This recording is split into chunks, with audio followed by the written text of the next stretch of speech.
Diduga dilatari hubungan asmara yang kandas, seorang pria beristri bertindak tak terpuji. Pria berinisial AN ini diduga membakar kekasihnya berinisial Ning yang tinggal di kampung Rukun Damai, Kelurahan Tungkal, Kecamatan Muara Enim, Kabupaten Muara Enim pada Kamis 10 Maret 2022 sekitar pukul 22.30. Aksi AN yang diduga oknum polisi brigadir itu dilakukannya ketika korban tengah bertandang ke rumah kontrakan temannya di Jalan Ade Irma Suryani, Gang Kolam, RT 05 RW 08, Rumah Tumbuh, Kelurahan Muara Enim. Akibat ulah AN, korban mengalami luka bakar hingga 80%.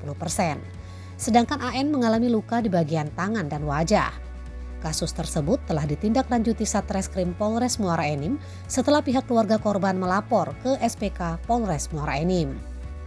Ruslan, Ketua RT 05 mengatakan api telah dipadamkan oleh warga yang berada di dekat lokasi kejadian dan tidak ada korban jiwa.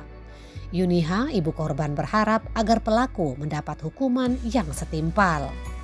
Kapolres Muara Enim AKBP Aris Rusdianto melalui Kasat Reskrim AKP Widi Andika Dharma ketika dikonfirmasi melalui pesan WhatsApp enggan berkomentar banyak.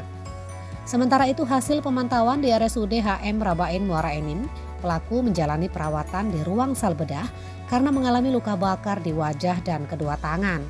Sedangkan korban mendapat perawatan intensif di ruang ICU dengan kondisi luka bakar 80%.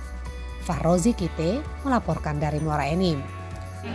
Pokoknya tangkap orang yang pelaku itu namanya itu bakar anakku.